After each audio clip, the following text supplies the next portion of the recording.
Nagbabalik po ang Healing Galing sa TV at may problema ang aking kasamang si Ali. May itatanong daw po. Ano yun, Ali? Doktora, di ba ang milk nakalagay sa dede? Opo. Paano na pag may breast cancer? Paano na ang baby? Ay, nako, oo, problema yan, Ali. Sa mga nanay po na tinubuan ng bukil-bukol damuko, lalo na may breast cancer condition, hindi po dapat nagbe-breastfeed muna. Hindi muna. Kaya nga may nabibili tayong mga gatas sa supermarket, di ba? So yun na muna ang substitute para po hindi makadede ng infected na gatas ang mga baby. So, sorry muna si baby, di ba? Okay? Nasagot ko ba ang tanong mo? Opo. Alright, very good. So ngayon naman, dito muna ako sa ating healing mission, ha? Para asikasuhin yung mga pasyente natin, okay? Opo. Alright. So dito po ay patuloy naman sa ating healing mission ang ating mga katuwang sa paglilingkod at this time kasama po natin ang ating mga naturopathic practitioners na sina Lola Feli Diser, ang ating naturopathic practitioner sa San Mateo Rizal at ang ating naturopathic practitioner sa Mandaluyong, sa Taguig at sa Pasig, umiikot po si Ate Raquel Razalan. Samantalang narito pa rin po at patuloy na nag-i-examine sa mata ng ating mga bisita dito sa studio ang representative po ng HUVITS, no? Kasama po nila at bit-bit nila ang kanilang high-tech na optical equipment. Alright? At kasama po natin si Felipe de la Cruz at Carlito Canlapan, no?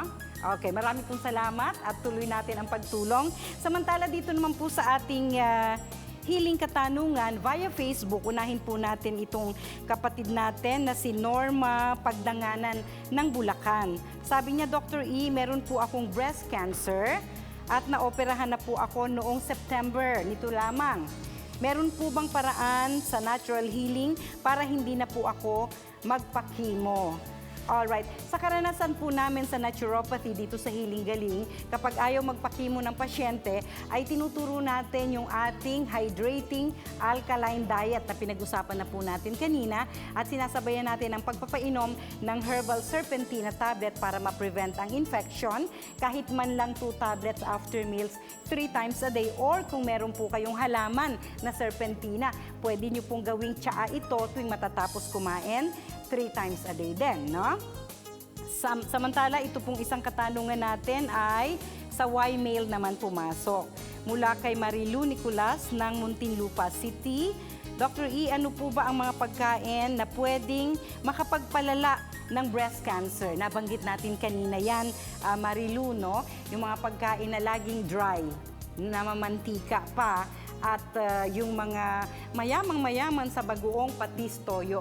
Asin lang ang best na gagawin natin pampalasa kung ang pasyente ay may breast cancer na para ma-develop ang cooling effect, no, ng hydrating diet ay sasabayan natin ng cooling na mga condiments o pampalasa. Bukod sa asin, kung gusto nating medyo matamis-tamis, ang honey ang best na sweetener ng mga taong may breast cancer at saka yung stevia plant, no? Pwede ang stevia plant na panghalili sa ordinaryong pinrocess na sweeteners. Ito kasi mga pinrocess na sweeteners, no, Marilu, itong mga puting asukal, kahit na yung brown sugar, molasses, yung mga ganitong sweeteners ay pinroseso at kapag pinrocess ay nagpapainit ito sa system. At sinabi ko nga kanina na pag uminit ang system ng pasyente at siya'y may bukol, maaring mag-set in ang malignancy dahil umiinit din yung bukol niya, no? So para maiwasan yan, again, hydrating alkaline diet ang kailangan. Okay? Maraming salamat po sa inyong tiwala sa ating palatuntunan. Magpapatuloy po ang Healing Galing sa TV. Kung kayo ay may healing katanungan para kay Dr. E, mag-email lang sa healinggaling@ymail.com o mag-post sa Healing Galing official Facebook page. Maaari ring magpadala ng sulat sa Healing Galing Main Office sa 2nd floor, 522 Quirino Highway, near corner Mindanao Avenue, Barangay Talipapa, Novaliches, Quezon City. O kaya ay mag-text sa Healing Galing hotline number sa 0921-445-0355. Wow! May lemongrass, chef, very good kasi mataas sa antioxidant at anti-cancer ang lemongrass. Opo, ang tanglad. At ang Yan. tanglad, nakikita nyo lang to kung saan-saan, sa tabi-tabi. Oo. Sarap ng sabaw na pangontra sa breast cancer. Ihahain na ni Chef Tristan. Abangan lang dito sa Hiling Galing sa TV.